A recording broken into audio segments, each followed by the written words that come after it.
Hello friends आपण माने जानते कि प्रति 6 जन दंपति रे जड़े दंपति इनफर्टिलिटी रो शिकार होछि आजिकल। मु डॉक्टर कनिका पंडा संतान फर्टिलिटी सेंटर भुवनेश्वर रे काम करे। आज हमें इनफर्टिलिटी बा संतानहीनता उपरे किछि कथा हबा। इनफर्टिलिटी जोटा कि भारत रे एबे 15 रु 20% दंपति मानक पाखरे देखा जाउछि। Almost 30 million couples are affected with infertility.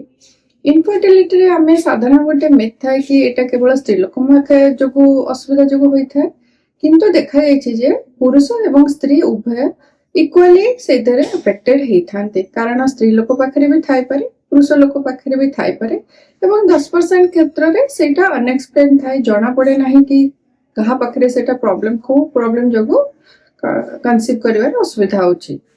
एबे जानिबा हमें इनफर्टिलिटी रो कोन स्टेप्स अछि ट्रीटमेंट पाई। इनफर्टिलिटी एमिति न जे समस्त को आईवीएफ दरकार हबो। इनिशियल स्टेज रे साधारण लाइफस्टाइल मॉडिफिकेशन हला किंबा किछि मेडिसिन हला सेतरे भी आपण उपकृत होई परबे, किंबा साधारण ओव्युलेशन इंडक्शन हला सेतरे भी आपण कंसीव करि परिबे। सेथे जदि आपण कंसीव करि न परचंती ताहाले हमें नेक्स्ट स्टेप जेमति हला ओव्युलेशन इंडक्शन आईवाई करिथाउ, किंबा सेथरे भी जदि आपण 3-4 थर कला परे उपकृत हो नाहंती ताहाले हमें आईवीएफ को जाय थाउ। आईवीएफ किंबा इक्सी हला ए सब गुडा को एडवांस्ड असिस्टेड रिप्रोडक्टिव टेक्नोलॉजी जद्वारा कि कंसीव करिवारे हमको हेल्प करिथाय। एवं जदि आपण माने विवाहर वर्ष पर्यंत ट्राई करचंती कंसीव करि पार नाहंती ताहाले आपण जदि आसिकरी कोनोसी भी आईवीएफ सेंटर रे कंसल्ट करिकरी आपनकर कोन असुविधा आइछि से विषय रे जानि परिबे, डायग्नोसिस प्रॉपर हे परिबो।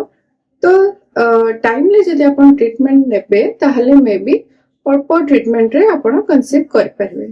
तो जदि आपनकर ए संबंधी किछि प्रश्न थाए किंबा आपण ए सब असुविधार सम्मुखीन होछंती ताहाले आपण मते कांटेक्ट कर परिबे भुवनेश्वर संतान फर्टिलिटी सेंटर रे। नमस्कार।